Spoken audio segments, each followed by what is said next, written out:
گزارش ہے کہ ایک بار سورۃ حمد اور 3 بار سورۃ اخلاص کی تلاوت فرما کر مرحوم مغفور محمد مہدی ابن ممتاز حسین صاحب کی روح کو ایصال فرمائیں۔ لا حول ولا قوت الا باللہ العلی العظیم۔ حسبنا اللہ ونعم الوکیل، نعم المولا ونعم النصیر۔ بسم اللہ الرحمن الرحیم۔ الحمد للہ الذی ہدانا لہذا وما كنا لنهتدي لولا أن هدانا الله۔ لقد جاءت رسل ربنا بالحق والصلاة والسلام على رسول الثقلين محبوب رب المغربین والمشرقین جد الحسن والحسین ابی القاسم محمد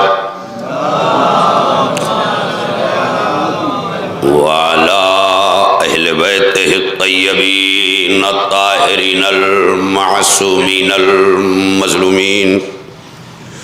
اما بعد فقد قال اللہ فی محکم کتابہ المجید وفرقانہ الحمید وقولہ الحق۔ بسم اللہ الرحمن الرحیم۔ والتین والزیتون والطور سینین وہذا البلد الامین۔ لقد خلقنا الانسان فی احسن تقویم۔ صلوات بر محمد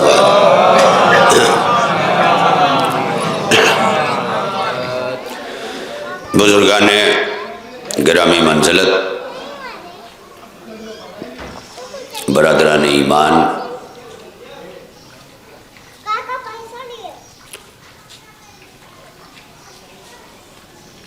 خدمت عالی میں جو معروضے عرض کرنے ہیں اس کے لیے دستوری طور پر قرآن مجید کی چند آیات کا انتخاب کیا ہے جو زبان زد عام ہے۔ تھوڑا سا اگر آپ میری طرف دیکھتے بھی رہیں تو میں یہ سمجھوں گا کہ کلام سے رغبت ہے، مانا کہ کچھ کیفیتیں ہوتی ہیں، لیکن جس طرح پروردگار انسانی اجسام کی تھکن پر اپنی عبادات کو کم کر لیتا ہے، اگر یہ سب چیزیں جملے پیش نظر ہیں تو ہی مجلس ہوگی، ورنہ اکثر ایسا ہوتا ہے کہ جو چیزیں خود ہی حاصل ہو جائیں بغیر کسی تگ و دو کے، ہم فطری طور پر اس کی قیمتیں کم کر دیتے ہیں۔ وہ دہی جو دروازے پہ آ جاتی ہے ہم اس کی قیمت خود طے کرتے ہیں، لیکن جسے ہم لینے جاتے ہیں فروخت کرنے والا اس کی قیمت طے کرتا ہے۔ مقامی اور بیرونی علماء میں بس اتنا ہی فرق ہے کہ مقامی دروازے کی دہی ہیں اور وہ جا کے لائی جاتی ہیں۔ صلوات پڑھیں مل کر محمد وآل محمد پر۔ تو جو میری طرف اگر آپ دیکھتے رہیں جو دستور ہے، جو آپ خود چاہتے ہیں کلام کرتے وقت کسی سے، جو آپ کے اندر کیفیت ابھرتی ہے، اسی کا میرے ساتھ اظہار کیجئے گا۔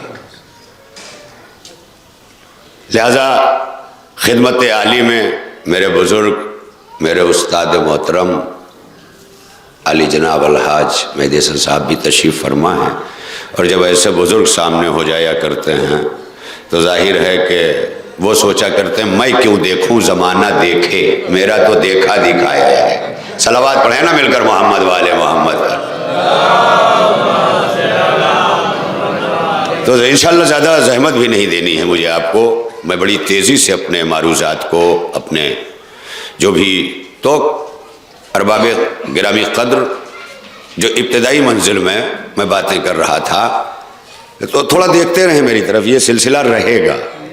اگر تھوڑا سا میرے اوپر آپ رحم کر دیں، کرم کر دیں، صبح کا وقت ہے تو پھر میں مجلس پڑھ لے جاؤں گا، ہے نا، ورنہ پھر میں بھی آنکھیں بند کر کے پڑھ لوں گا۔ یہ تو کیفیت ہے، سب اپنی ذمہ داریاں نبھائیں گے، لیکن اگر فرش ازا سے ذمہ داری نبھائی جائے تو خطیب مجبوراً نبھاتا ہے۔ تو بڑی تیزی کے ساتھ آپ ادھر اور ادھر پہلے سے سمجھ لیں کہ کچھ نہ کچھ منظر ہمیشہ دکھائی دے گا۔ تو جو ہمیشہ کی چیز ہو جائے وہ حادثہ نہیں ہے، واقعہ ہے نا، تو دیکھا حادثہ جاتا ہے، واقعہ نہیں۔ تو بڑی تیزی کے ساتھ میں چاہتا ہوں کہ آپ تھوڑی دیر میرے ساتھ رہ لیں، چونکہ صرف آپ کو سنانا مقصود ہوتا تو بڑی تیزی سے، مگر یہ آج کل یہ جو ہمارے کیمرہ شریف ماشاءاللہ سے لوگوں کو گھروں میں سنا رہے ہیں، یہ لاک ڈاؤن تک بہت اچھا تھا گھر کے لوگوں کے لیے، لیکن جو باہر بیٹھے ہیں بیچارے، سعودی میں بیٹھے ہیں، دبئی میں بیٹھے ہیں، آپ کے اپنے بچے، میں نے کہہ دیا نا پہلے ہی، آپ کے اپنے بچے، یہ جو دور دراز بیٹھے ہوئے ہیں، وہ چاہتے ہیں ہم اپنے وطن کو سنیں، اپنے بھائی کی مجلس سنیں، ہم اپنے رشتوں کی یہ تمام ایک سلسلہ ہے۔ دور بیٹھے ہوئے زیادہ طلب ہے، کاش ہوتے تو جاتے، ہو سکتا ہے کہ ہوتے تو نہ آتے، ہے نا، یہ فطرت انسانی ہے۔ تو اب ظاہر ہے کہ ان سب کے لیے یہ بہت ایک نعمت کی طرح ہے کہ انسان جڑ رہا ہے۔ یعنی اگر اس نیٹ سے بھی سبق لے لیں تو ایک ہی چیز ملتی ہے کہ یہ بھی توڑنے کے لیے نہیں ہے، جوڑنے کے لیے ہے۔ دور و دراز جن کے سلسلے منقطع ہیں انہیں جوڑ دیتا ہے، بچھڑے ہوئوں کو ملا دیتا ہے۔ یہ تمام چیزیں اس میں بھی ہیں، یعنی جو چیزیں علمی طور پر وجود میں آتی ہیں اس کا مقصد تعمیر ہے۔ آئنسٹائن نے ایٹم تعمیر کے لیے بنایا تھا، امریکہ نے تخریب پھیلا دی، ہے نا، لہذا یہ چیزیں تعمیر کے لیے مارز وجود میں آتی ہیں۔ میں ابھی ابتدائی گفتگو سے ہٹا نہیں ہوں کہ جسمانی تکان پر اللہ عبادات کو کم کر دیتا ہے۔ کچھ لوگ گھبرانے لگے، بھئی آپ کا جسم تھک گیا، کمزور ہو گیا، نحیف ہو گیا، لاغر ہو گیا، ضعیف ہو گیا، ناتواں ہو گیا، ویک ہو گیا، دربل ہو گئے آپ، کیا ہوا؟ اللہ نے کہا نہیں کھڑے ہو سکتے، بیٹھ جاؤ۔ اب کچھ ایسے بھی اللہ والے ہیں بیٹھ کے جیرا نہیں بھرتا، تو اللہ نے آپ کے ذوق عبادت پر عبادت نہیں اتاری ہے۔ میں کیا کہہ رہا ہوں؟ آپ کے ذوق عبادت کو دیکھ کر اللہ نے عبادات کو ترتیب نہیں دیا ہے۔ وہ اللہ کہہ رہا ہے لا یکلف اللہ نفسا الا وسعها، اللہ کسی نفس پر اس کے برداشت سے زیادہ تکلیف نہیں دیتا۔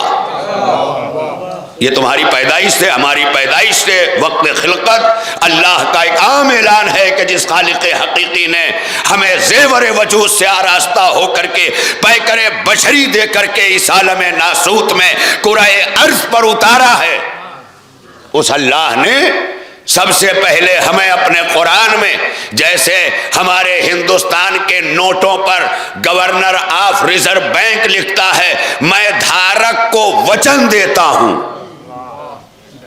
تو لوگ اسے مال سمجھ کے جیب میں رکھے ہیں۔ لوگوں نے کہا کاغذ ہے، کہا کاغذ نہیں ہے، حکومت کا بینک، اس کا گورنر لکھ رہا ہے دھارک کو مانگنے پہ دیا جائے۔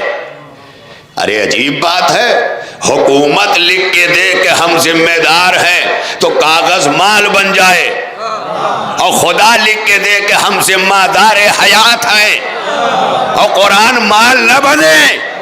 صلوات پڑھیے مل کر محمد والے محمد پر، تھوڑا بولتے آئے میرے ساتھ، ہاں، کیونکہ میں بھی اسی مجمع کا ہوں۔ کون کہاں کہاں بولتا ہے، کتنا بولتا ہے، دیکھتا رہتا ہوں، کیونکہ ہر ایک پر ہر ایک کی نگاہ ہوتی ہے۔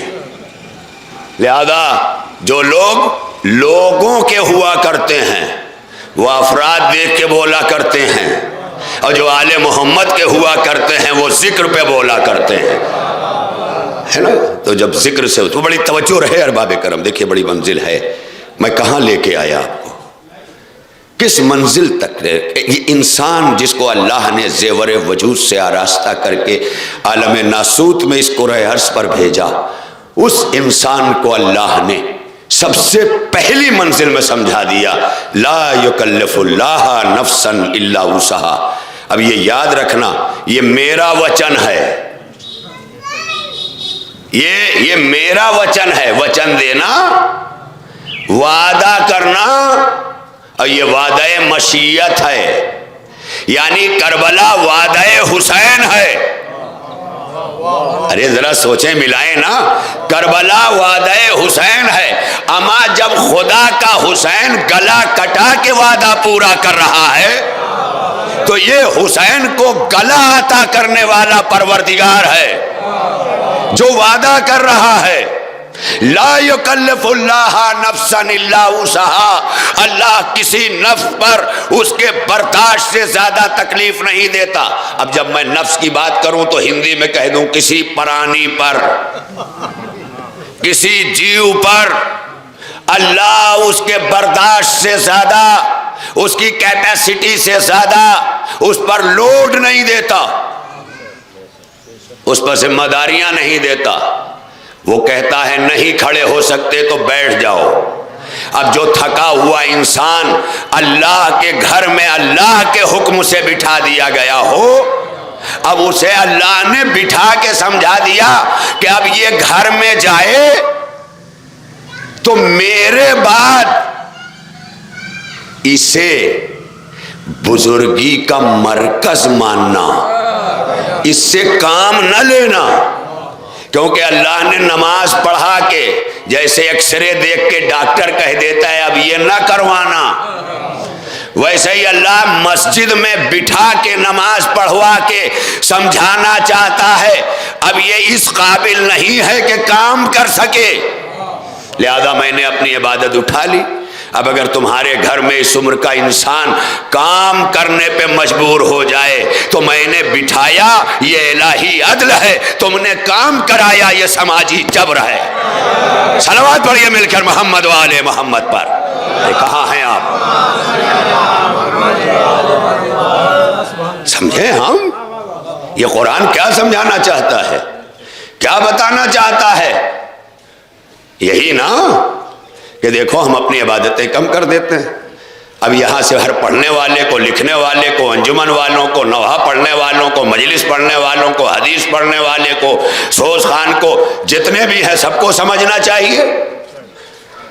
اسی لیے بار بار یہ کہا گیا ہے یہ کام یہاں آ کے نہیں ہوتا، وہیں سے ہو جاتا ہے۔ صلوات پڑھیے مل کر محمد والے محمد۔ ارے نہیں وہ دیں گے بھیا، وہ تو وہاں روک لیے جاتے کہ آگے مجلس ہو رہی ہے یہیں لے لو تو ہو جاتا، اب تو یہ سرحد پار کر چکے۔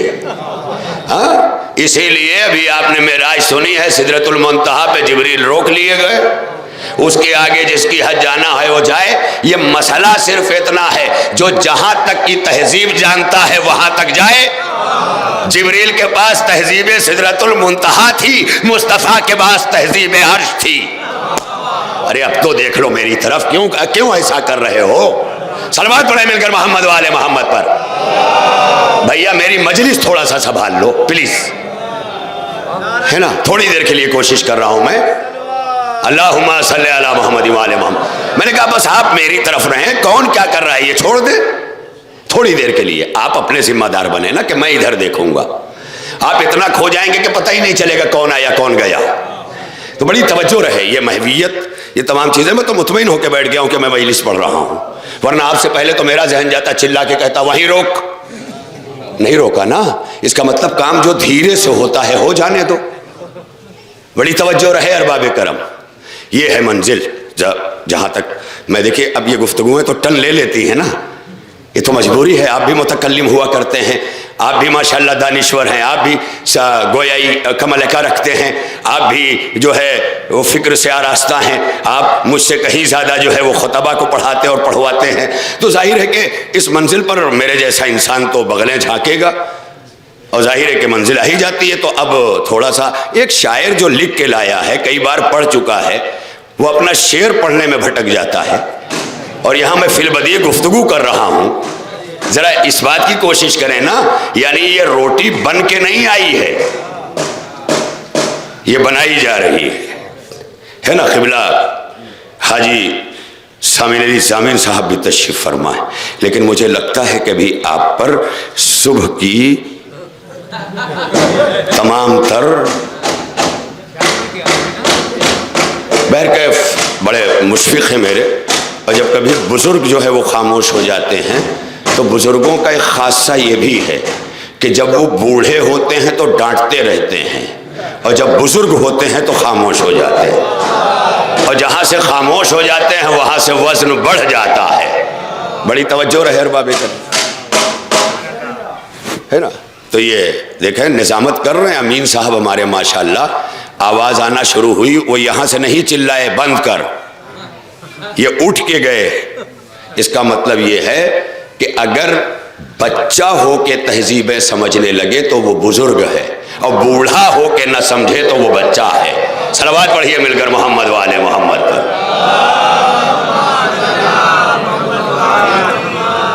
دیکھیے اللہ سلامت رکھے، وہ پیچھے جو آوازیں کر رہے تھے تھوڑی دیر کے لیے، اگر 1 گھنٹے مزدور رک جاتا ہے تو اللہ جو مزدور لایا ہے اس کے کاروبار میں برکت بھی دے گا، یعنی اس 1 گھنٹے کا اللہ اپنے ذمے لے لے گا۔ جب اللہ حسین اپنے ذمے رکھتا ہے، بڑی توجہ رہے، تو اب انسان کو اللہ نے جسمانی تکان کی بنیاد پر، یعنی اس کی نگاہ ہے نا کہ اب میرا بندہ تھک گیا ہے۔ اچھا جب یہی اس قابل نہیں تھا کہ چلے پھرے دیکھے، بڑی توجہ رہے، چلے پھرے دیکھے، ڈگ بھرے، ہاتھ اٹھائے، سارا ثبوت دے، تب بھی نگراں تھا۔ تو اس وقت کیا کیا اس اللہ نے؟ جب ہم پیدا ہوئے، ہماری ناتوانی کا عالم کیا ہے آپ بتائیے؟ جب ہم پیدا ہوتے ہیں، اللہ نے ہماری تخلیق پر جو میں نے حالانکہ آیتیں پڑھی ہیں قرآن مجید میں، انسانی تخلیق پر سب سے عظیم گفتگو جو اللہ نے فرمائی ہے وہ انہی آیات میں فرمائی ہے کہ جس میں اللہ نے انسانی تخلیق کو احسن تقویم کا نام دیا ہے۔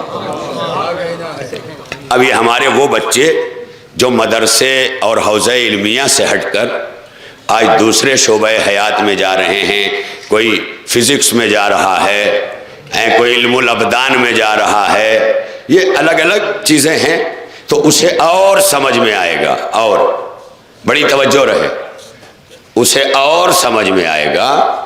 حالانکہ میں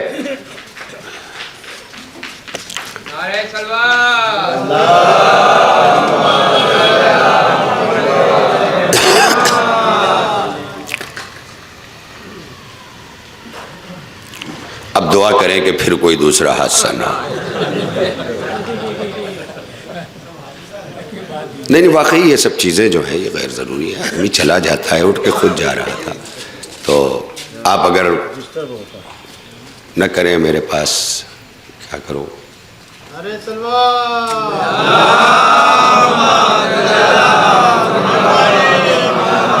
پوری زندگی بھر ہم مجلس سنتے ہیں، یہ دودھ آج اچانک تو لایا نہیں ہے، مجلس اچانک ہوئی ہے۔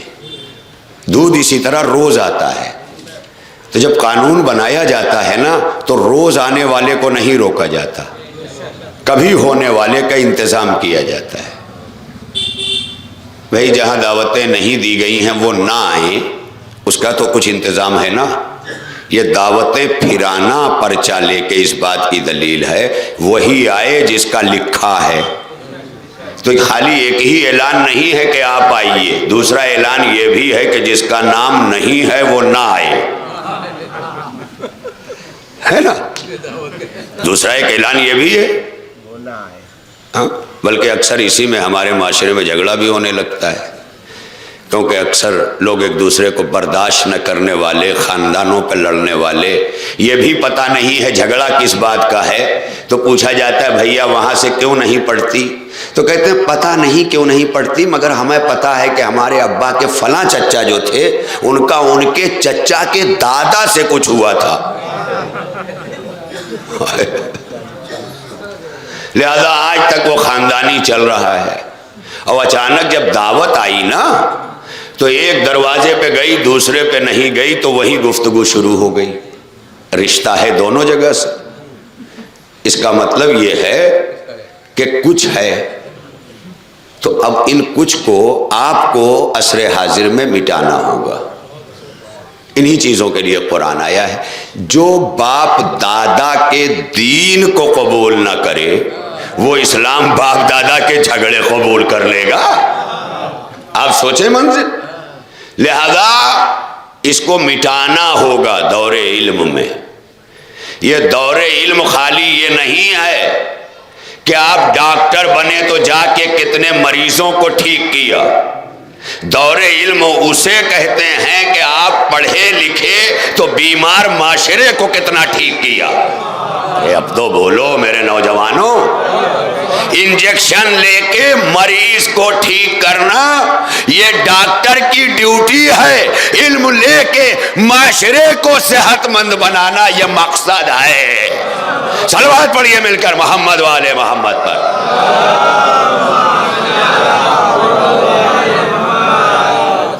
بھائی آپ نے ڈاکٹر بنا دیا بیٹے کو، گیا باہر کما رہا ہے ماشاءاللہ، اچھا سا گھر بنا رہا ہے، بنگلے خرید رہا ہے، پلاٹ خرید رہا ہے، ہم سے کیا؟ ہمیں کیا ملا؟ سوال تو پیدا ہوگا نا۔ کسی کو اچھا سا داماد کی صورت میں مل جائے گا، ڈاکٹر داماد مل گیا۔ اب کوئی یہ نہ سوچے کہ آج لگتا ہے مولانا کی صبح صبح گاؤں کے کسی ڈاکٹر سے ہو گئی۔ مسئلہ یہ نہیں ہے، میرے عزت مآب بچے ہیں، وہ بچے ہو کے بھی میرے لیے عزت مآب کہنا یہ فخر ہے۔ اور جو یہ نہ کر پائے وہ بوڑھا تو ہو سکتا ہے، بزرگ نہیں ہو سکتا۔ میں بار بار کہہ رہا ہوں، کیونکہ صلاحیتوں کی تعریف نہ کرنا معصوم کے نزدیک بخل ہے، اور یہ بخل حسد کا نتیجہ ہے۔ یہ ملت نے جو علی کی تعریف نہ کی، پہلے بخل کیا، بخل حسد میں ڈھلا ہے نا۔ لہذا اگر کوئی ڈاکٹر بن جائے تو بڑے خوش، گاؤں سے 6 ڈاکٹر 8 ڈاکٹر 10 ڈاکٹر ہو گئے، الحمدللہ مولا کرے ہر شعبہ حیات میں بچے جائیں، جانا چاہیے۔ مقصد یہی ہے، کم کھا رہے ہیں، کم پی رہے ہیں، پڑھا رہے ہیں، لکھا رہے ہیں، اس سے اس کا مقصد پڑھائی لکھائی کا وہ ڈیوٹی نہیں ہے کہ پڑھنے کے بعد جو ڈیوٹی پہ لگایا گیا ہے۔ علم کا مقصد معاشرے کی تعمیر ہے۔ میں نے لفظ ڈاکٹر جو استعمال کیا چونکہ اس کا تعلق معالجے سے ہے، ٹریٹمنٹ سے ہے، لہذا میں نے استعمال کیا کہ ایک ڈاکٹر بن گیا، ماشاءاللہ 2000 روپے فیس لے رہا ہے، بہت کمائی ہو رہی ہے، ماشاءاللہ کسی کو فری بھی دیکھ دیا۔ لیکن ایک ڈاکٹر اگر فری کسی کا ٹریٹمنٹ کر رہا ہے تو وہ اپنی ڈیوٹی کے حصے میں کر رہا ہے، لیکن کرسی چھوڑ کر جب معاشرے کا ٹریٹمنٹ کرنے لگے تو اب یہ ڈاکٹر اپنے مقصد کی طرف آیا ہے، مقصد کی طرف آیا ہے۔ بڑی توجہ رہے، حاجی صاحبان میرے سامنے تشریف فرما ہے اور یہی روح معاشرہ بھی ہیں۔ بزرگی جب سونے لگے تو معاشرہ سونے لگتا ہے، اسی لیے حسین کربلا میں جوانوں کے ہونے پہ آرام کرنے نہیں جا رہے تھے۔ بڑی توجہ رہے، اس کا مطلب یہ ہے کہ جس بزرگی کے سہارے نوجوان جاگتا ہے، ارے اب میں کیا کروں، اللہ کبھی بڑھاپے کو نگراں نہیں بناتا، بزرگی کو نگراں بناتا ہے، اور بزرگی کمزور نہیں ہوتی۔ حسین کی قسم بزرگی کمزور نہیں ہوتی، حبیب ابن مظاہر کی قسم، ارے کہا ہے آپ، بزرگی کمزور نہیں ہوتی۔ بزرگی میں طاقت ہے. اگر جسموں میں جھرری پڑی ہے تو اللہ طاقت کو جسموں سے ظاہر نہیں کرتا، روب نگاہ سے ظاہر کرتا ہے. میں کیا کہہ رہا ہوں؟ ابو طالب نے تلوار لے کے محمد کی حفاظت نہیں کی، نگاہیں لے کے کی. ارے کہاں ہیں آپ؟ نگاہوں سے تحفظ بتا رہا ہے کہ جب وجود میں بزرگی ہوتی ہے تو اللہ بزرگی کو وہ طاقت جسموں کو نہیں نگاہوں کو عطا کر دیتا ہے. روب نظر، روب نظر یہ خالی آپ سنتے ہیں اور کربلا میں جب سنتے ہیں تو واہ واہ کرتے ہیں. یہ دراصل ابو طالب کے روب نظر کی معراج ہے، روب نگاہ عباس. کیا کروں، یہ جملہ تو آج لے لو. یہ معراج ہے روب نگاہ ابو طالب کی، جو کربلا میں روب نگاہ عباس بن کے ظاہر ہوئی. اور جرار اکبر آبادی کو کہنا پڑا اللہ رے عباس کی ہیبت لب دریا، اس وقت تو حیدر کی دعا ناز کرے گی. اللہ رے عباس کی ہیبت لب دریا، اس وقت تو حیدر کی دعا ناز کرے گی. 2 لاکھ کے لشکر پہ سکوت، ایسا ہے طاری سوئی بھی جو گر جائے تو آواز کرے گی. امین صاحب ہیں ماشاءاللہ. یہ وہ چیزیں ہیں کہ جو ہمارے ناظم حضرات کے بھی کام آتی ہیں، کیونکہ میں ناظم بھی بنا ہوں خطیب بننے کے لیے. اس کا مطلب خطابت بہت سی تجربہ گاہوں سے گزرنے کا نام ہے. ضروری نہیں ہے کہ شاعر ہو تو خطیب بھی ہو، ضروری نہیں ہے نا، یہ تمام چیزیں. شاعر ہو تو ناظم بھی ہو، ضروری نہیں ہے. لیکن خطابت اس منصب کمال کا نام ہے کہ جب بولے تو اس میں شاعری بھی ہو، جب بولے تو اس میں نظامت بھی ہو. یہ سارے منصب جب پختہ ہوتے ہیں نا تب خطابت وجود میں آتی ہے. دوسرے لفظوں میں یوں کہوں، ہر چیز جب اپنے کمال کو پہنچتی ہے تب خطبہ بنتا ہے. یہی وجہ ہے کہ بنی امیہ پوری زندگی تقریر کرتی رہی، آل محمد خطبہ دیتے رہے. یہ میں کیا کہہ رہا ہوں، ہائے ہائے. آپ دیکھ لیں خطیب، اور یہ فرق ہے خطبے کا، کیونکہ خطبہ بہت بڑی چیز ہے. علی بولے خطبہ، سیدہ بولیں خطبہ، زینب بولیں خطبہ، سید سجاد بولیں خطبہ. اچھا متعصب مورخوں کو سب کو جہاں جہاں لکھا خطبہ زینب لکھا، خطبہ سجاد لکھا، خطبہ علی لکھا، خطبہ سیدہ لکھا. کسی نے تقریر کیوں نہ لکھی، کسی نے بیان کیوں نہ لکھا، کسی نے واعظ کیوں نہ لکھا. یہ خطبہ بتا رہا ہے جس میں ساری چیزیں اکٹھا ہو جائیں، وہ خطبہ ہے. بہت بڑی منزل ہے. کہیں کہیں پر شعراء کرام ہمارے برادر عزیز ہیں، بھانجے بھتیجے بھائی ڈاکٹر رہبر سلطانی ماشاءاللہ یہاں بیٹھے ہیں. اور ایسے کوئی کرے نہ کرے، میں تو اپنے چھوٹوں کی بھی تعریف کرتا ہوں جب وہ قابل تعریف ہو جائیں، کیونکہ ابھی ممبر پر بیٹھ کے اس کا وچن بدھ ہوا ہوں. ابھی کہی ہے گفتگو میں نے آپ سے. لہذا ماشاءاللہ ہمارے وطن عزیز کا اس سن و سال کا شاعر اس وقت بہت ساری چیزیں عصر حاضر میں. تو اس کا یہ مطلب نہیں ہوتا کہ اب کوئی بزرگ شاعر ہے تو اس کی عظمتیں کم ہو گئیں. نہیں، جب ہم جس سطح پہ تھے تو اس سطح کا وہ کامل شاعر تھا. جب ہماری جہاں تک سطح تھی وہ کامل تھا. آدم اپنے زمانے کے لیے کامل تھے ورنہ ناقص ہو جاتے. نوح اپنے زمانے کے لیے کامل تھے. ہر زمانہ اس کے کمال کا ہوتا ہے. اللہ نے کبھی ناقص نہیں بھیجا، ہمیشہ کامل بھیجا. جب دیکھا کہ اب زمانہ اور آگے بڑھ گیا تو اس سے پہلے کہ یہ نبوت ناسخ ہو جائے منسوخ کر دی، دوسری بھیج دی. ارے دیکھ لے منزل ہے. تو یہ نبوتیں منسوخ ہوتی رہی. تو یہ باتیں ذہن میں رہے. تو میں نے ان کا نام بھی اس لیے لے لیا تھا کہ اس بات کو خطیب اور خطبے کو لے کر کسی شاعر کا جو مجھے یاد نہیں ہے، اس شاعر نے کہا کہ پڑھ کے نہج بلاغہ دنیا میں لوگ اچھے خطیب ہوتے ہیں، لوگ اچھے ادیب ہوتے ہیں، تیرے خطبوں کا فیض ہے زینب یہ جو ہم میں خطیب ہوتے ہیں۔ یہی وجہ ہے کہ خطیب ہمارے یہاں ہوتے ہیں، اور جگہ علامہ ہیں، مفتی ہیں، سب ہیں، خطیب نہیں ہیں، ہمارے یہاں ہیں۔ اور وہ بھی جب لکھا جاتا ہے تو خطیب اہل بیت، یہ اہل بیت کے خطیب ہیں، بہت بڑی منزل رہے خطیب اہل بیت۔ خطیب اہل بیت کم سے کم موسیٰ جیسے ہوتے ہیں جو کوہ طور پر جا کر اللہ سے کلام کر لیتے ہیں۔ ارے اب میں منزلیں نہیں پہنچا سکا کیونکہ میری عادت سی نہیں ہے کہ ذرا لفظوں کی جھڑ لگا کے بات کہوں، تمہید نہیں ہے۔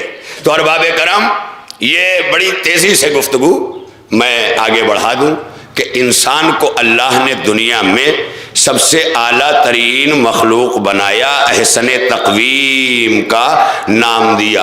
احسن تقویم جو کہا ہے نا، اس میں بھی پورا تعارف کمال خلقت نہیں ہے، یہ احسن تقویم فقط اس بندھن کا نام ہے کہ کیسے میں نے انسان کو بنا کے انسان رہنے کے لیے دستور حیات دیا،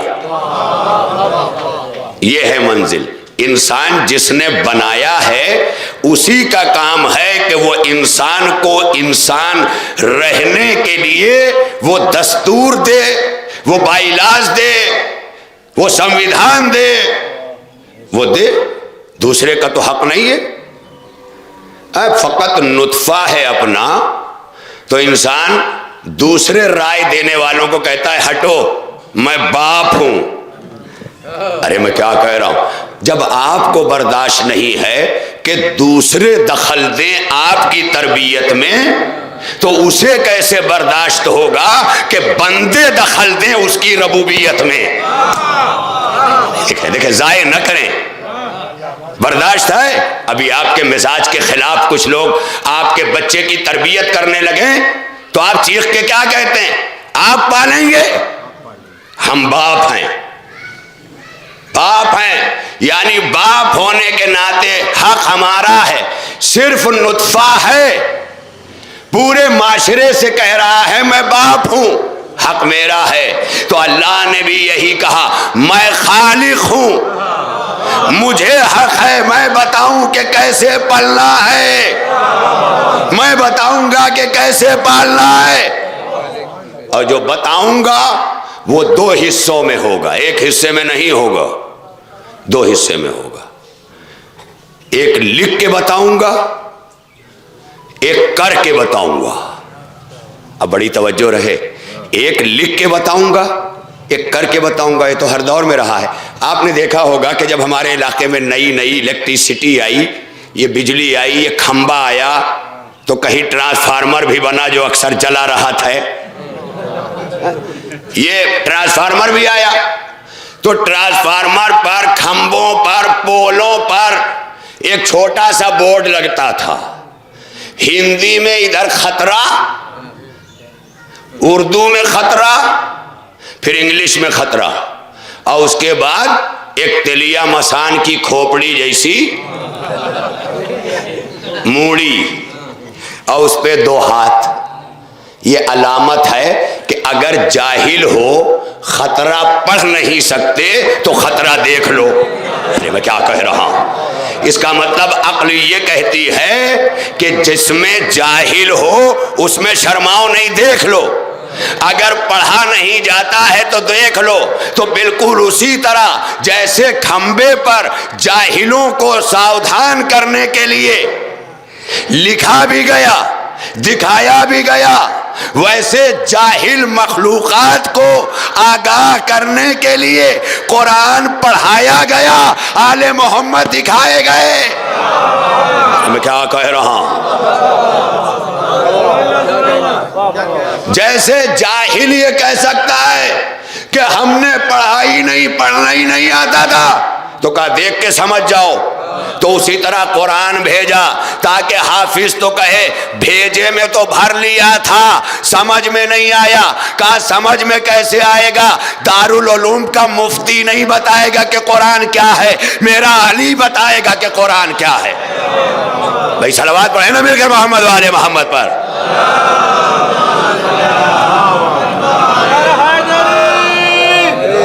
نہیں بولیں گے؟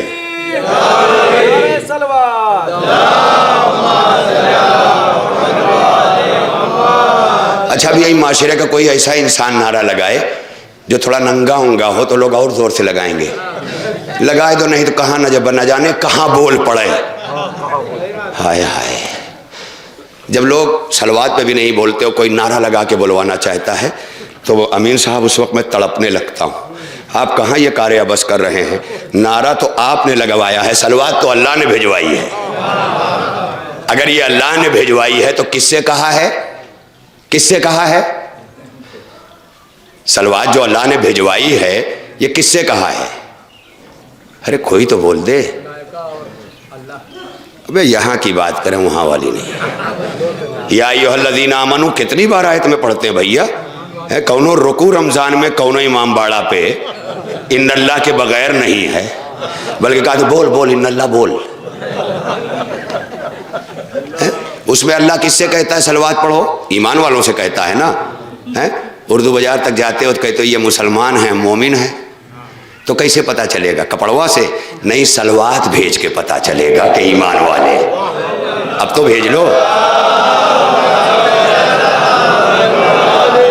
اچھا جو یہ آپ بھیج رہے ہیں نا، اس سے نہ میرا کچھ ہوگا نہ میرے مرحوم ابا کا کچھ ہوگا۔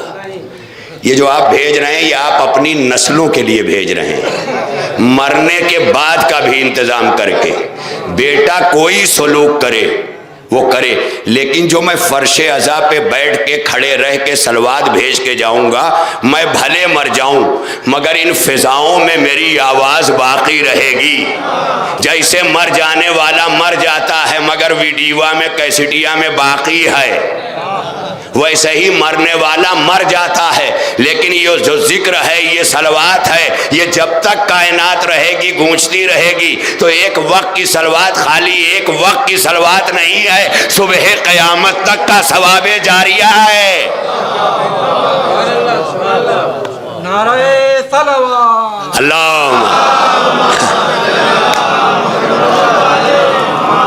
جب اساتذ کی مہر لگ جاتی تب سمجھ میں آتا ہے کہ کچھ نوا ہے، یعنی کوئی نئی فکر دی ہے۔ تو یہی ہے، ہمیشہ ذکر کرتے رہو، فکر ملتی رہے گی۔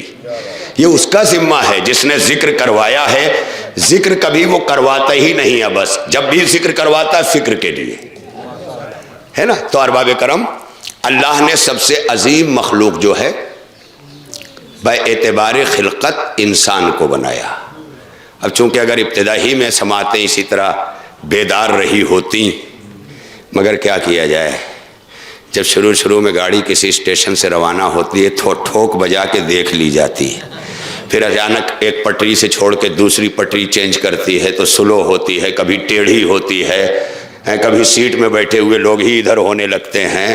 تو یہ سب کیفیتیں پہلے ہوتی ہیں، لیکن جب ایک مرتبہ پٹری پہ رفتار پکڑتی ہے تو بیٹھے ہوئے پیسنجر کہتے ہیں اب موسم بنا ہے نا، اب موسم بنا ہے۔ تو جب موسم بنتا ہے تو اچانک کہیں رک گئی تو لوگ اکتا گئے، کہا کیا ہوا؟ کہیں سگنل نہیں ہے۔ تو لوگ اکتا کے کہتے ہیں ابھی تو موسم پکڑی تھی اب سگنل نہیں ہے۔ تو وہی حال ہے کہ ابھی تو موسم پکڑی ہے ادھر اذان ہے۔ صلوات پڑھیے مل کر محمد والے محمد۔ ابھی نہیں ہے حاجی صاحب، ابھی تو موسم پکڑایا ہے میں نے، ابھی اذان نہیں ہے، ابھی موسم ہے۔ رات ہمارے وطن عزیز کے حجت الادب، ہاں بھائی یہ کہنے پہ حق بجانب ہو، خدا کی قسم ہم قدر نہیں کرتے الگ بات ہے۔ علم عروض پر جو اپنی کتاب لکھ کر پوری دنیا میں آج علم عروض میں ایک اضافہ کے طور پر دیکھا جا رہا ہے، وہ ہمارے آپ کے ہاں کی وہ شخصیت محترم زاہد جعفری صاحب جلال پوری کی ہے۔ خدا کی قسم میں نے دیکھا کہ دیگر قوموں میں ان کے لکھنے والے سروں پہ بٹھائے جاتے ہیں، انعامات دیے جاتے ہیں، ستکار کیا جاتا ہے، لیکن ہمارے یہاں دھتکار کیا جاتا ہے. ہمارے پاس ستکار نہیں ہے، دھتکار ہے. جب تک ہم دھتکار میں ہیں سمجھ لیجئے بچے ڈاکٹر ہیں مگر ہم مریض ہیں. جب یہ دھتکار ستکار تک پہنچ جائے، ستکار نام ہے اختلاف کے باوجود کسی کی خوبیوں کا اعتراف کرنا. میں ہندی لفظ کی تشریح کر رہا ہوں. ستکار کسے کہتے ہیں؟ اختلاف کے باوجود بھی اعتراف کمال کا نام ستکار ہے. لہذا وہ کرنا سیکھ لو، وہ کرنا. انہوں نے رات متو پور میں بیٹھے بیٹھے مجھ سے فرمایا کہ اصغر حیدری. میں نے کہا جی سرکار. کہا یہ جو ماہ شعبان آیا ہے میں نے فلاں مقام پر اسے موسم میسم کہا ہے. ہائے ہائے، ابھی تو یہ فقط موسم میسم اختراب پذیر ہوا ہے. جب شعر میں ڈھلے گا، روشات قلم میں ڈھلے گا، جب کلمات کی ندرت میں ڈھلے گا تب موسم میسم سمجھ میں آئے گا. مگر جب موسم میسم کی بات آئی تو فرش عزا پر بیٹھنے والوں کو بتا دوں کہ موسم میسم مہینوں میں تو ضرور آتا ہے، لیکن یہ وہ موسم ہے کہ جب فرش عزا بچھا لیا تو باہر کا موسم جو بھی ہو فرش عزا کا موسم موسم میسم ہوتا ہے. کیا کروں؟ ارے میں کیا کروں؟ فرش عزا کا موسم موسم میسم ہوتا ہے، کیونکہ شاعر نے کہا ہے کہ منہ سلیقے سے کھولنا سیکھا، بات کو اپنی تولنا سیکھا، وارث نہج میسمی ہے ہم سے دنیا نے بولنا سیکھا.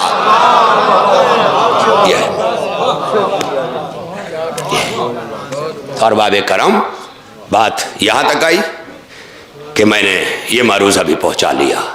اب خدمت عالی میں یہ عرض کرتا چلوں کہ انسان احسن تقویم کا مالک ہے.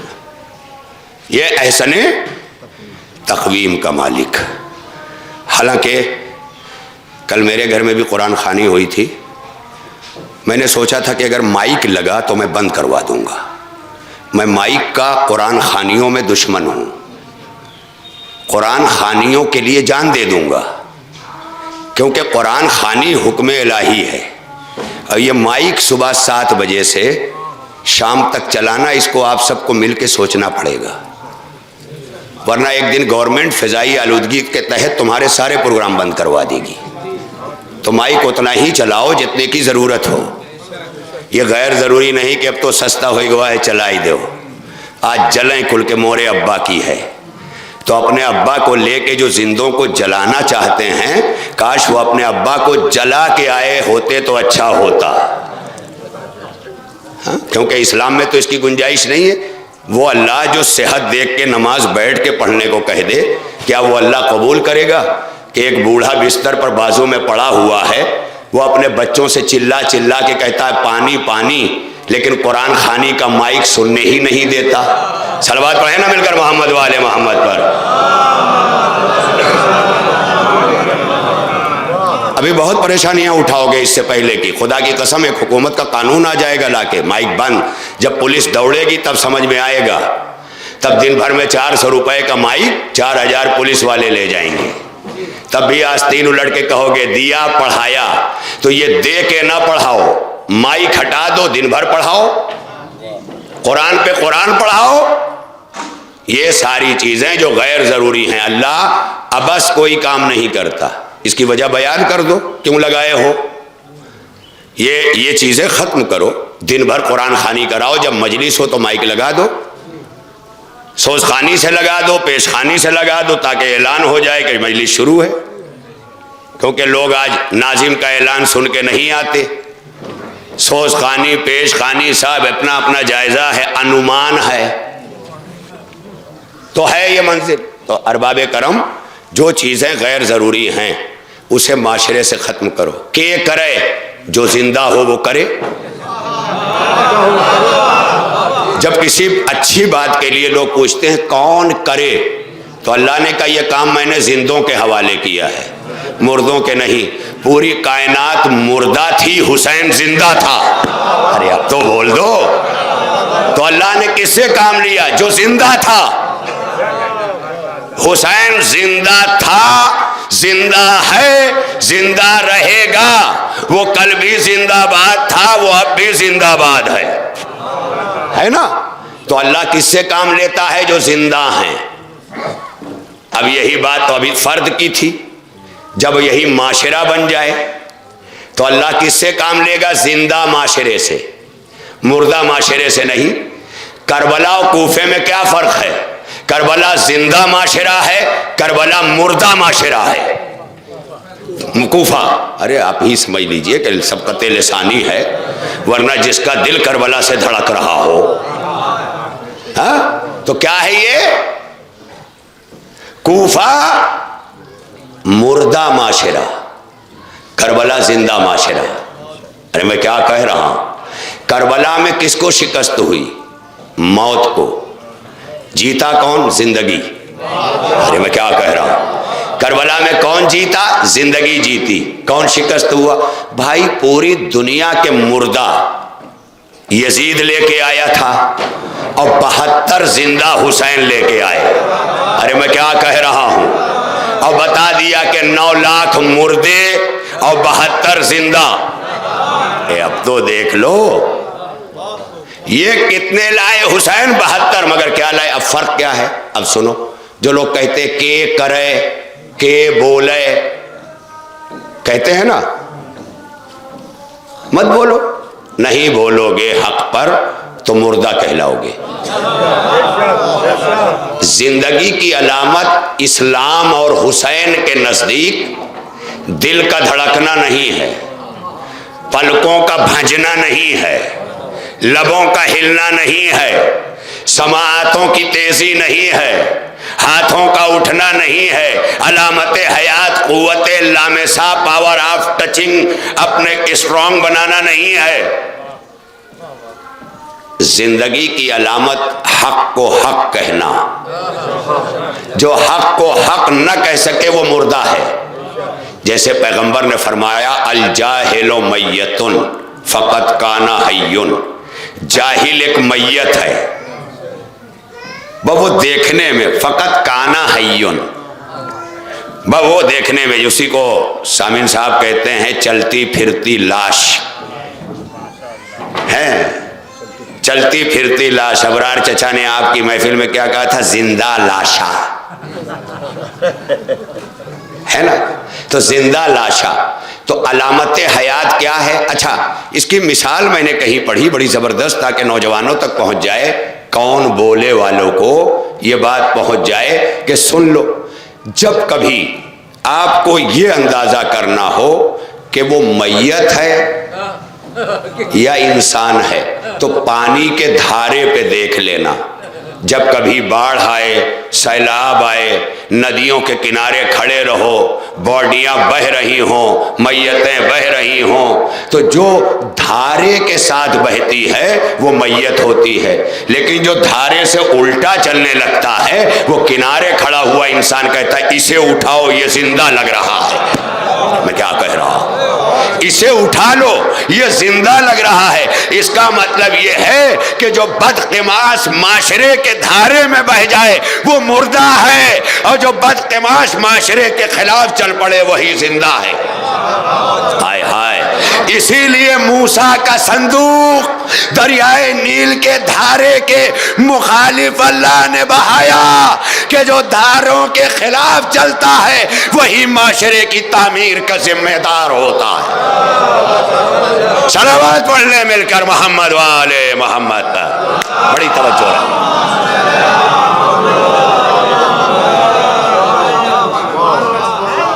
چلیں کہیں اور پڑھا ہوتا تو ایک نعرہ تو ضرور ملتا، ایک صلوات ہی پڑھ لیں۔ یا علی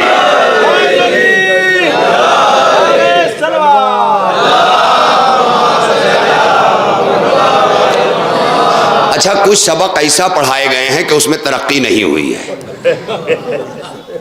5ویں تک کے سلیبس میں جیسے اول توحید، کبھی توحید پہ ہم گفتگو کرتے ہیں، اللہ ایک ہے سمجھ لیا تو اس کا مطلب ہے کہ اب گنتی آئے گئی اللہ میاں کی، اب آگے بڑھو. ورنہ توحید تو اتنا بڑا سبجیکٹ ہے جسے قرآن بیان کر کر کے، ساری کتابیں بیان کر کر کے، اب دوسرے لفظوں میں یوں کہوں، جس توحید کا ناز تھا حسین، اس توحید کو گلا کٹوا کے حسین نے پہچنوایا ہے. لیکن ہمارے یہاں فقط وہ ایک سبق ہے اول اور الف کا، اور پھر زندگی میں مہلت ہی نہ ملی. اسی طرح جیسے اب نعرہ اور جب لگتا ہے نعرہ حیدری تو بہت کم لوگ لگاتے ہیں، بڑے بے من لگاتے ہیں. من کی بات ہو جائے تو الگ ہے، موڈ میں آ جائیں تو الگ بات ہے، کسی کی مجلس میں دعوت کھا کے بیٹھے ہیں تو الگ بات ہے، یہ ساری چیزیں الگ بات ہیں. تو اب یہ کیوں ہے جانتے ہیں؟ کیونکہ سبق میں ہم ترقی نہیں کر پائے. ہم سوچتے ہیں جب گرو تب یا علی کا ہو تو بچ جئی ہو، تو اب فرش پہ بیٹھے تو گر بھائی کہاں، تو بولے کہ ضرورت کہاں ہے. تو یہ جو ہے، جو آپ سلوات نعرے یہ سب کر لیتے ہیں، یہ آئندہ کا مال ہے. جیسے کمائے کے کچھ الگ رکھ لیتے ہیں کہ آئندہ کام آئے گا، ویسے ہی فرش عزا پہ بیٹھ کے عبادت کر کے رکھ لیتے ہیں کہ آئندہ کام آئے گا. تو اس لیے بولتے رہا کرو تاکہ کم از کم سماجی انصاف تو لگے. ورنہ دوسرے بھی یعنی اجتماعیت کو دیکھ کے سمجھ لیتے ہیں بیٹھے ہوئے دوسرے، اچھا ہاں فلاں پڑھ رہے تھے نا اس لیے لوگ چپ تھے. نعرہ صلوات اللہم صلی علی محمد. تو تبصرے ہو جاتے. تو ارباب کرم دیکھیں باتیں ماشاءاللہ آپ حضرات جس طرح سے اسے سماعت کر رہے ہیں یہ کریں گے. اور حالانکہ میں نے جو ابھی پیغام دیا ہے مائک کے حوالے سے، ممکن ہے کوئی مانے نہ مانے، مگر ایک نقصان میرا ضرور ہوگا کہ آج جس کا مائک لگا ہے وہ ضرور ناراض ہو جائے گا، کام ہی بجاوت ہوں وہی کہیں. ہاں خدا کی قسم سمجھ یہیں تک ہے ہماری. حالانکہ میں نے یہ سن کے سب کو پیغام دیا ہے کہ یہ نہ کریں، کوشش کریں. اچھا آپ کسی کو روکنے نہ جائیں، خالی ابھی بیٹھ کے اپنے حسین سے یہ نیت کر لیں کہ حسین تیرے سید سجاد کی بیماری کی قسم میں عزاداری کروں گا، اناداری نہیں کروں گا. ابھی عہد کر لو کہ میرے یہاں قرآن خوانی ہوگی تو قرآن پڑھا جائے گا، مائک نہیں لگے گا، بھائی یہی سے ختم ہو جائے گا. کسی کا روکوانے نہ جاؤ، اپنا روک دو. ہاں کیونکہ جب آدمی جیب سے اپنا چندہ نکال کے چندہ مانگتا ہے تو لوگ دیتے ہیں، اور جو خود اپنا نہ نکال سکے تو لوگ سوچتے ہیں کھا جائے گا، ہے نا؟ یہی ہوتا ہے.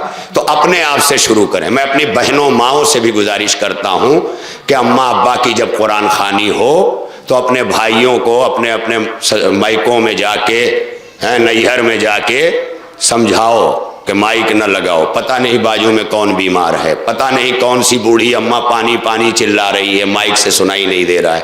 فون آ رہا ہے بیٹا سعودی سے کچھ کہہ رہا ہے، سنائی نہیں دے رہا ہے. رک سجوا کے کیے قرآن خوانی ہوتی تو وہ قرآن نہیں ہے، وہ نہیں ہے. پڑھو قرآن. قرآن جو سننے آئے اس کو سنانے کے لیے ہے، ارادے سے آئے کم سے کم اس کے لیے ہے. اب یہ راستہ چل رہے ہیں سنانے، کہہ رہے گاؤں میں برکت پھیلے گی.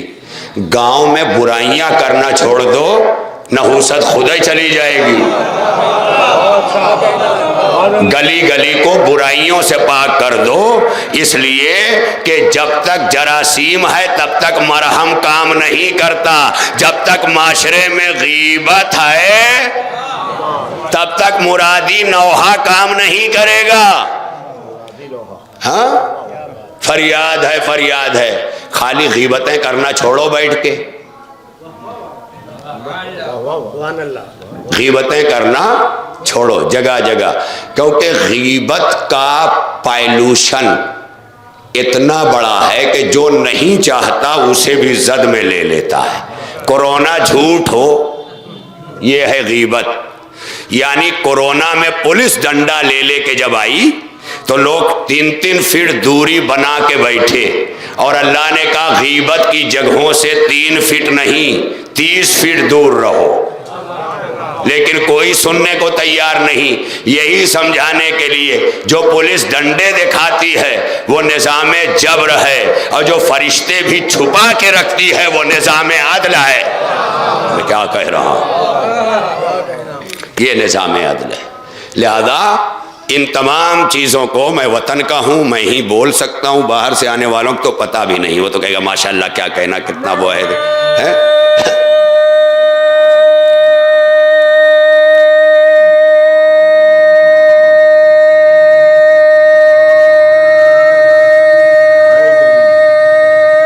تھوڑا سا پانی پلا دیں. یا علی، ایک نعرہ صلوات بھی بآواز بلند آپ نجف تک بھیج دیں.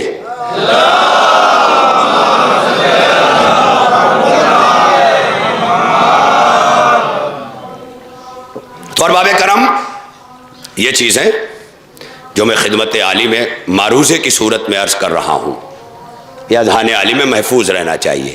تو جو حق کو حق نہ کہہ سکے وہ معاشرے میں مردہ ہے. ہمارے محمد مہدی بڑکن بھائی مرحوم کی جو مجلس چہلم ہوئی، وہ میں بھی آن لائن دیکھ رہا تھا.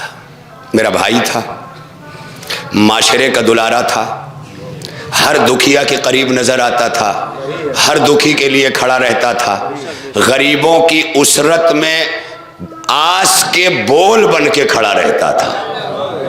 جسے مان لیتا تھا بمبئی تک کا سفر کر کے چلا جاتا تھا. کبھی مریض کے ساتھ جا رہا ہے، کبھی ضعیف کے ساتھ جا رہا ہے، کبھی دوست کا حق نبھا رہا ہے، غربت میں بچوں کا حق بھی نبھاتا رہا. بچوں کو کسی بھی دور میں مال کی ضرورت نہیں، باپ کی ضرورت ہوتی ہے. یہ ہر سعودی میں رہنے والا سن لے، سعودی عیش میں نہیں مجبوری میں جایا جاتا ہے. سعودی مجبوری میں جایا جاتا ہے کہ اب روزی تنگ ہے تو وہاں سے لاؤ، تو اتنی لاؤ کہ نسلیں بھٹکنے نہ پائیں. نسلیں مارے حرام سے بھٹکتی ہیں، ورنہ پوری زندگی باہر رہے یہ نقصان، پھر مال حرام لائے تو نسل بھٹکی دوسرا نقصان. تو اسی پہ کہا جاتا ہے آدھی روٹی کھا لو، نسل نہ بھٹکنے دینا.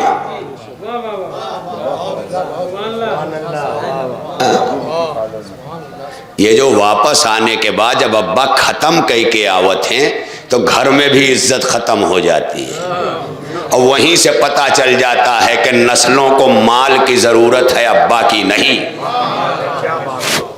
اور جس اللہ نے احسن تقویم پہ ہمیں خلق کیا ہے، اس اللہ نے اس سسٹم میں ہمیں ماں باپ کی ضرورت بتائی ہے. اب آ گیا، میں پہلی بات سے جوڑ دیا، میں نے ضرورت بتائی ہے ماں باپ کی. مچھلی کا بچہ پیدا ہوا، پیدا ہوتے ہی سچکڑوا میں تیرا، چھوٹے چھوٹے ہے نا. اب تو نہیں تیرتا، اب تو سچکڑوا نہیں، کانپور کا گندا نالا ہو گیا ہے. ہمارے ہی کرموں کا نتیجہ ہے. بہرحال ترقی کے نام پر بھی بہت کچھ ہوتا ہے، پلاننگ بھی ہوتی ہے شہروں کے ڈیولپمنٹ کی، مگر یہ ضرور ہے کہ نظافت، صفائی ایمان کا حصہ ہے. اس کو ہمیشہ یاد رکھو. بہرحال آگے بڑھ جاؤں میں اس بات کو کہ ماں باپ کو اللہ نے انسان کے لیے قانون بنا کے دیا. میر بھائی ذرا آپ میری طرف دیکھتے رہے. ماں باپ کی ضرورت، مچھلی کا بچہ پیدا ہوا، پرندے کا بچہ پیدا ہوا، چوپائے اور جانور کا بچہ پیدا ہوا، یہ سب بھی اللہ کی مخلوق ہیں.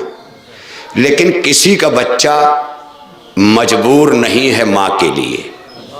گائے نے چاٹا، بھاگا، پھر پلٹ ہی کے نہیں آیا، اور اسے پتا بھی نہیں کہ میری ماں ہے. قرآن میں کہیں نہیں لکھا ہے اگر کسی گائے کا بچہ اپنی ماں سے دور ہوا تو میں اس بچڑے کو جہنم میں ڈال دوں گا. کہیں لکھا ہے؟ نہیں لکھا، کیونکہ یہ بچڑوں کے لیے قانون نہیں ہے. قرآن انسانی حیات کا قانون ہے، جانوروں کی تخلیق کی خبر دیتا ہے. انسانی تخلیق کا قانون ہے، بڑی توجہ رہے، انسانی حیات کا قانون ہے قرآن. اب اسی طرح پرندے کا بچہ، ادھر پرندہ لے کے اڑا، ادھر ماں گئی، ادھر بیٹا گیا، نہ ماں کا پتہ نہ باپ کا بیٹے کا پتہ۔ مچھلی کو نہیں پتہ میری ماں کون ہے، لیکن انسان کو اللہ نے پہلے 9 مہینے اس شکم مادر میں رکھا، باہر آیا تو اب اتنا کمزور پیدا کیا احسن تقویم کے مالک کو کہ اب مچھلی کا بچہ پیدائش میں طاقتور ہے، گائے کا بچہ پیدائش میں طاقتور ہے، مچھلی کا بچہ پیدائش میں، یعنی جل تھل وایو 3 سینا ہے نا، تو میں نے تینوں جگہ کا ذکر کر دیا، پرند، مچھلی، جل سینا ہے نا، یہ تینوں دیا نا میں نے۔ تو تینوں جگہ جو مخلوق آتی ہیں، پرند چرند ہے، اس کے بعد سمندری مخلوقات ہے نا، ان کے ہاں جب بھی پیدائش ہوتی ہے تو بچے کمزور نہیں ہوتے ہیں، طاقتور ہوتے ہیں۔ کیوں؟ کیونکہ فطرت میں ان کو ماں کا محتاج نہیں بنایا گیا۔ ارے میں کیا کہہ رہا ہوں؟ اور جانتے ہو یہ ابتدائی میں بچے کو ماں کا محتاج کیوں بنایا گیا؟ تاکہ اذان سنتے ہی جب بچہ آنکھ کھولے تو وہیں سے یہ سمجھ لے کہ آج جس کا میں محتاج ہوں کل یہ میری محتاج نہ ہو۔ یہ میں کیا کہہ رہا ہوں میرے سرکار؟ نہیں، بات نہیں پہنچ پائی، اب دہراؤں گا بھی نہیں، یہ بیداری ضروری ہے۔ ارباب کرم، ماں کا محتاج ہر بچے کو بنایا، 21 مہینے تک اتنا محتاج بنایا کہ اگر گیلے سے سوکھے کی طرف ماں کروٹ نہ دلائے تو اسی گیلے میں پڑا رہے گا، کچھ کر نہیں سکتا۔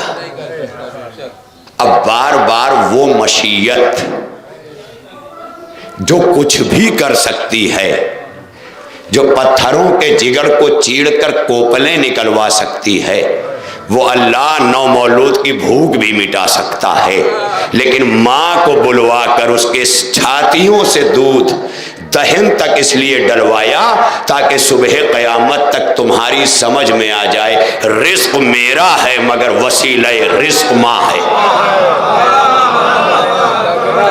اماں سمجھ میں آئی؟ جیسے رزق میرا ہے وسیلہ رزق ماں ہے، ویسے دین میرا ہے وسیلہ ہدایت آل محمد ہیں۔ غور کر رہے ہیں؟ یہ ہے منزل کہ یہ وسیلہ ماں کو بنایا تاکہ تمہاری کمزوری، تمہاری ناتوانی، تمہاری ویکنس، تمہاری ضعیفی، تمہاری کمزوری یہ پروردگار ماں کے ذریعے دور کرائے۔ عورتوں کو حقیر نہ سمجھا کرو، عورتیں تخلیق میں کمزور پیدا کی گئی ہیں، تخلیق میں، لیکن مشیت نے ماں کو جو ڈیوٹی دی ہے، جب وہ منزل آ جاتی ہے مادریت کی، عورت کی نہیں، مادریت کی، نہیں پھر جملہ کہہ رہا ہوں، جب منزل مادریت کی آ جاتی ہے، یہی ماں جب صرف عورت ہوتی ہے تو بچے پہ خراش برداشت نہیں کرتی، لیکن جب منزل مادریت پر امتحان دینے کھڑی ہوتی ہے تو مادر وہب بن کر اپنے بیٹے کا سر اچھال دیتی ہے۔ مادریت کی جو منزل ہے وہ بہت بڑی ہے۔ ماں جب اللہ بنا دے تو اس کی طاقت کا اندازہ کر لینا۔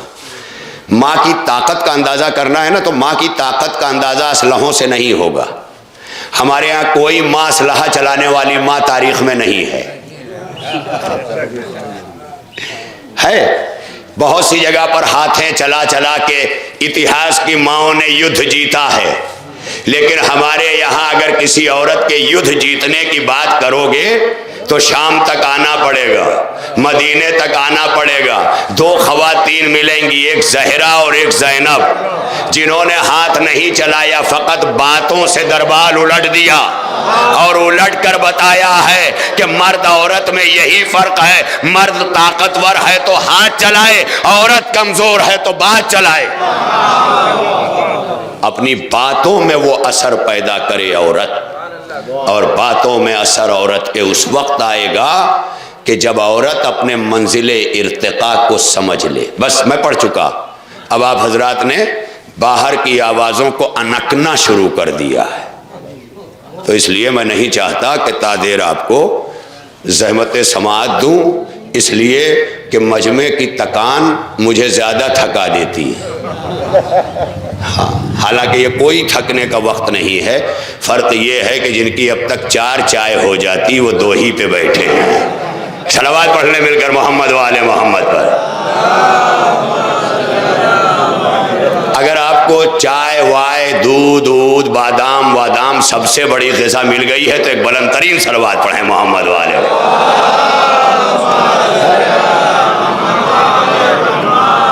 دیکھیں ارباب کرم، آپ حضرات کی اعلیٰ ترین سماعتوں کے حوالے سے یہ بات ہے۔ اب انسان کو اللہ نے، بھیا تھوڑا سا اگر میرے لیے موقع دے دو، باہر بتیا ہلکے سے کر لو، یہ لائیو تک جا رہی ہے۔ ہاں، ایک صلوات پڑھیں مل جل کر محمد و آل محمد پر۔ تو ارباب کرم دیکھیں مجھے کیا کیا کرنا پڑتا ہے، حالانکہ قسم خدا کی اگر کوئی باہر کا مولوی ہوتا تو ایک آدمی پیچھے جو ہے اس کا بہت بڑا چمچہ بن کے کفگیر کی طرح کرسی لے کے بیٹھ جاتا، مولانا میں تہرے ہوں پڑھاؤ۔ یہاں کوئی کہے نہ کہے کہ مولانا میں تہرے ہوں، لیکن مولانا ضرور کہہ رہے ہیں کہ میں آخری سانس تک آپ کا ہوں۔ صلوات پڑھیے مل کر محمد و آل محمد۔ بس یہ بھی ختم ہو گیا، اب آپ اطمینان سے بیٹھ جائیں، تھوڑا سا 5-10 منٹ، اس سے زیادہ وقت نہیں لوں گا۔ 5-10 منٹ کے اندر اپنی گفتگو کو سمیٹ کر مصائب بھی پڑھوں گا، اذان کے منٹوں پہلے بات تمام کر دوں گا۔ آپ کو نہیں سوچنا، یہ مجھے سوچنا ہے کہ آگے اذان ہے، اور جو مولوی مجلس پڑھتے ہوئے اذان کی نہ سوچے آپ اس کی مجلس کی نہ سوچیے گا۔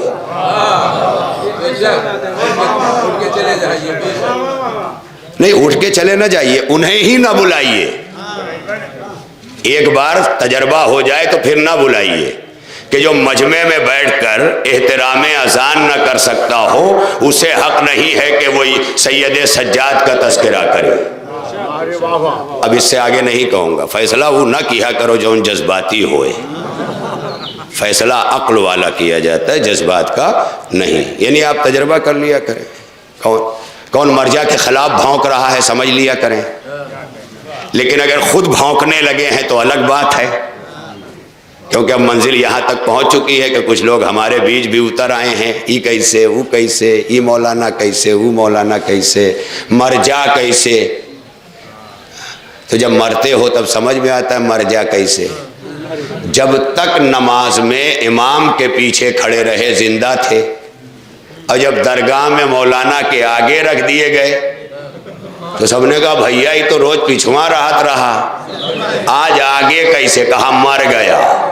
اب سمجھ میں آیا جو قوم اپنے علماء کے پیچھے ہوتی ہے وہ زندہ ہوتی ہے، آگے نکل جاتی ہے تو مردہ ہو جاتی ہے۔ صلوات پڑھیے مل کر محمد و آل محمد پر۔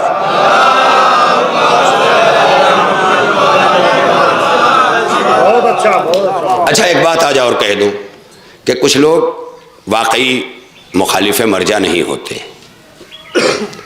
مگر کچھ لوگ اپنی انا پرستی میں اس پر بھی لیبل لگا دیتے ہیں۔ جیسے میں خالی فضائل خوب پڑھوں تو لوگ کہتے ہیں یہ بھی مشکوک ہیں، تو للہ میں ہاتھ جوڑ کے کہتا ہوں فضائل پڑھنے والوں کو مشکوک نہ سمجھیں، کیونکہ اسی فضائل نے پڑھ پڑھ کے ممبروں سے اب تک لوگوں کے دلوں میں جذبہ ولایت آل محمد اور حرارت عشق حسین ابن علی اسی فضائل نے رکھا ہے۔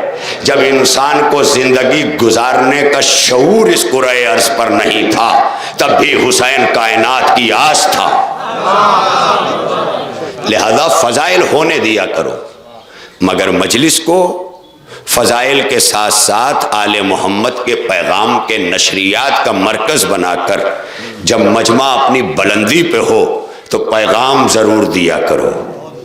کیونکہ جس طرح کھیت اس لیے جوتا جاتا ہے کہ بیج ڈالا جائے، اسی طرح فضائل اس لیے پڑھا جاتا ہے کہ سیرت آل محمد بتائی جائے۔ بحضور اس لیے گزارش گزار ہوں خدمت عالی میں کہ اسے ضرور ذہن نشین کر لیجئے۔ ارباب کرم، احسن تقویم کا یہ مالک انسان اتنا کمزور ہے، اتنا کمزور ہے اپنی تخلیق میں، اسی لیے تو کمزور ہے نا کہ 21 مہینے ماں کے ہڈیوں کا رس پیے اور ماں کا محتاج رہے، اور جب اٹھے تو اس کی سمجھ میں آئے کہ ماں کیا ہے۔ مگر وہیں پر ایک بات اور بتا دوں کہ جنہیں ہدایت کے لیے بھیجا گیا ان کی پہچان ہم سے الگ رکھی۔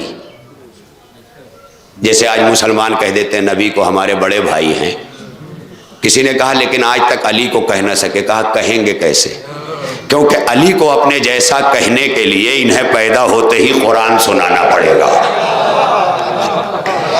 اور دوسرا جملہ کہہ دوں، علی کو اپنے جیسا کہنے کے لیے جھولے سے کلے ازدر چیرنا پڑے گا، اما گوجر سے ڈرنے والا مفتی۔ ارباب کرم، اس لیے آج تک کوئی یہ نہ کہہ سکا کہ ہم علی جیسے۔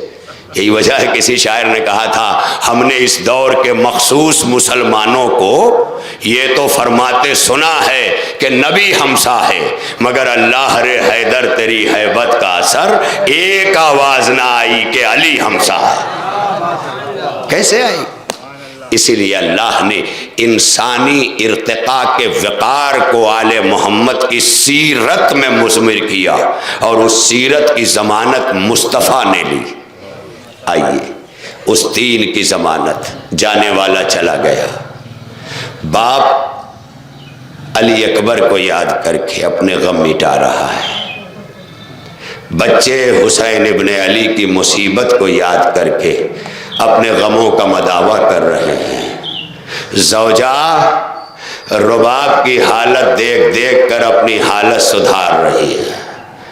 یہ رشتے کیوں کربلا میں اتنی شدت سے پہچنوائے گئے؟ یہ اسی لیے پہچنوائے گئے، کربلا میں ماں بھی ہے، بیٹا بھی ہے، بھائی بھی ہے، بہن بھی ہے، بھتیجے بھی ہیں، بھانجے بھی ہیں، ہر رشتوں کی پہچان کے ساتھ مقتل میں جا رہے ہیں۔ بچے حسین کو اپنے رشتوں سے پہچنوا رہے ہیں، کہہ سکتے تھے یا امامی یا امامی، اے ہمارے امام، لیکن حدیث قصہ سے تہذیب آل محمد سمجھ میں آئی کہ جب حسنین چادر کے قریب آئے تو کہا ہم اپنے نانا کی خوشبو محسوس کر رہے ہیں کہ جو ہم اللہ کے رسول ہیں، ہم اپنے بھائی کی خوشبو محسوس کر رہے ہیں۔ علی نے کہا جو اللہ کے رسول ہیں۔ کربلا میں رشتوں نے بھی یہی کہا ہم اپنے ماموں پہ قربان ہونے جا رہے ہیں جو وہ اللہ کی حجت اور ہمارا امام ہے۔ یہی ہے نا، آپ دیکھ لیں۔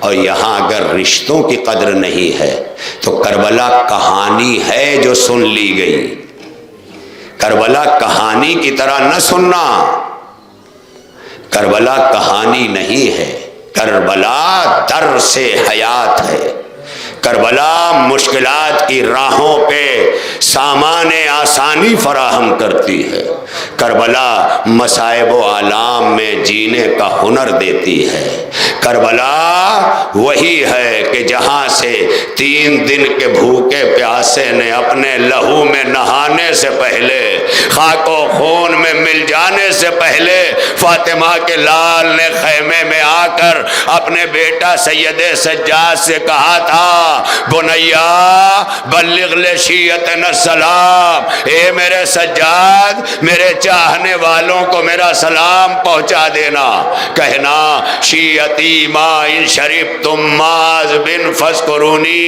اے میرے چاہنے والوں جب بھی پانی پینا تو میری پیاس کا تذکرہ کر لینا۔ نہیں عزادارو آپ کی آوازیں بلند ہیں، خدا ان آنکھوں پہ اپنی رحمتیں نازل کرے جو غم حسین میں روتی ہیں۔ اسی لیے تو حسین نے کہا تھا میرے چاہنے والوں کو سلام کہنا۔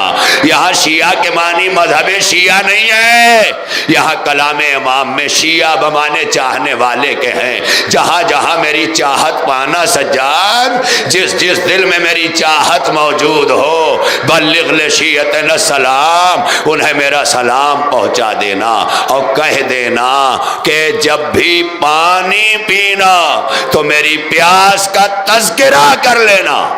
یاد کر لینا نہیں کہا، فذکرونی، تذکرہ کر لینا۔ اور جانتے پھر کیا کہا؟ او سمیتم بے غریب او شہید فندبونی، جب بھی کسی غریب کی غربت کو میں موت کو سننا، کسی شہید کی عالم جفا میں شہادت کو سننا، فندبونی، تو مولا کہتے ہیں اس پہ رونے سے پہلے مجھ پہ رو لینا۔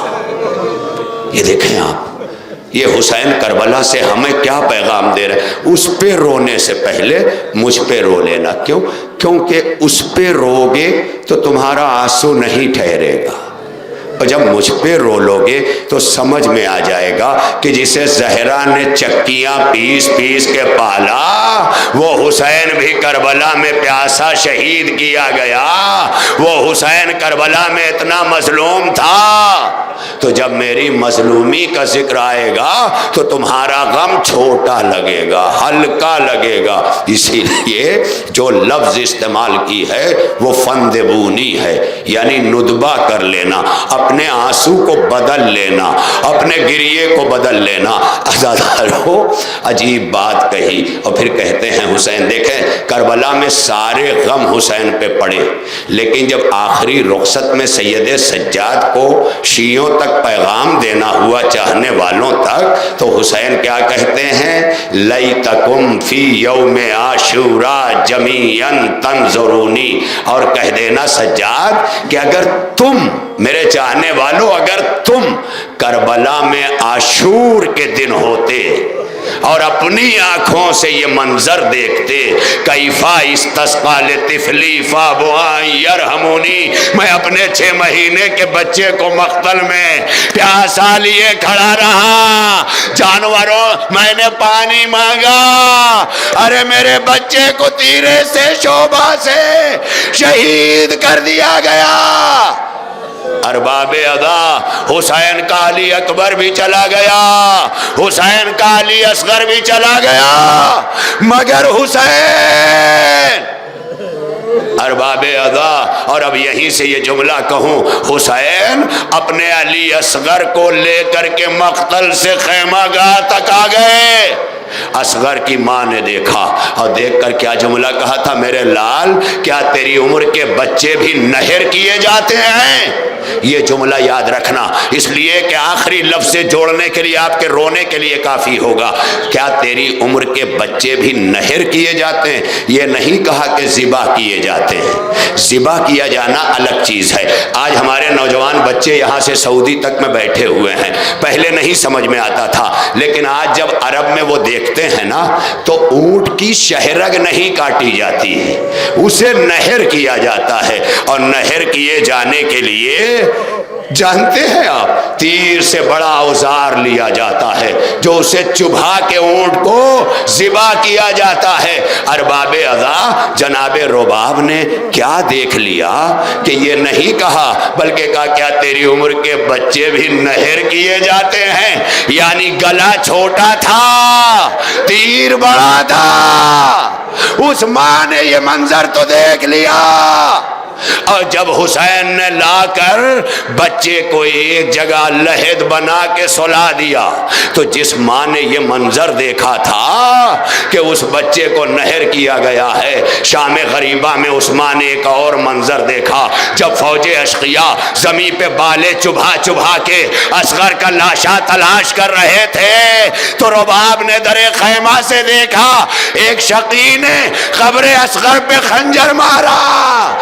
نالے میں الجھ کر علی اصغر کا ننھا سا لاشا، اس لعین نے کمر سے خنجر نکالا، گھٹنے کو سینے پہ رکھا، سر کو جدا کیا، جب بلند ہوا تو اسی ماں رباب نے آواز دی، اے علی اصغر تجھے 2 بار ذبح کیا گیا، 1 بار نہر کیا گیا، 1 بار ذبح کیا گیا۔ رباب نے حسین کے بعد اپنی زندگی سے بتایا کہ زندگی خاک ہے حسین کے بعد۔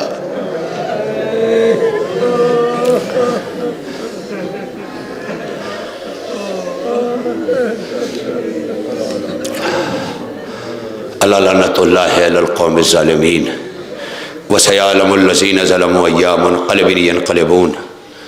الہنا و سیدنا و مولانا و تقبل منا بحق زہرا و ابیہا و بعلہا و بنیہا و بحق ائمۃ التسعۃ الطاہرین من ذریۃ الحسین۔ پالنے والے ہماری اس عبادت عظمیٰ کو قبول فرما مولا، تمام شرکائے مجلس کے ہم و غم، مشکلات، پریشانیاں سب کو دور فرما دے۔ اے مولا تجھے ان اشقہائے عزا کا واسطہ ہماری ملت میں اتحاد اور یکجہتی کا قیام فرما، ہمارے وطن کو ارتقاء اور ترقی عنایت فرما، یہاں کے نوجوانوں کو ہر آن کسب معاش سے لے کر زندگی کے ہر فن کے کسب میں مددگاری عطا فرما، جو اعلیٰ تعلیم میں قسمتیں آزما رہے ہیں انہیں کامیابی عطا فرما، مولا جو معماران ملت ہیں انہیں طول عمر عطا فرما، مولا جو ہمارے بزرگ ہیں ان کا سایہ ہمارے سروں پہ تادیر باقی رکھ۔ اے پروردگار جو بے روزگار ہیں انہیں بہترین روزی عطا فرما، جو برسر روزگار ہیں ان کے کاروبار میں برکت دے۔ اے مولا مرحوم محمد مہدی ابن ممتاز حسین صاحب کی مغفرت فرما، ان کے درجات کو بلند فرما، پروردگار انہیں جوار معصومین میں جگہ عنایت فرما، ان کے بچوں کی پروردگار تو ہر حال میں ہر ایک کا نگراں ہے، ان کے بچوں کو کمال اور ترقی عنایت فرما، ان کے پسماندگان کو صبر جمیل عنایت فرما، پروردگار اپنی آخری حجت کے ظہور میں جلدی فرما، ہمارے کردار اور اعمال کو امام کا جو ہے ساتھ نبھانے کے قابل بنا۔ اے پروردگار جب تک زندگی دے غم کوئی نہ دے ہم کو سوائے غم شبیر، شبیر کا غم بانٹ رہا ہے تو ادھر دے، جو دین کے کام آئے وہ اولاد عطا کر، جو مجلس شبیر کے قابل ہو وہ گھر دے، جاتی ہے اگر جان تو بے شک چلی جائے، عباس کے پرچم پہ مگر آنچ نہ آئے۔ الہی تقبل منا انک انت السمیع العلیم بحق محمد و آلہ الطاہرین۔ آخر میں ایک معروضہ پھر خدمت عالی میں گزارش کے ساتھ کہ ایک بار سورہ حمد، 3 بار سورہ توحید کی تلاوت فرما کر مرحوم و مغفور برادرم محمد مہدی ابن ممتاز حسین صاحب اور جمیع مرحومین خانوادہ ممتاز حسین صاحب اور مرحومین مومنین و مومنات کو ایصال فرمائیں۔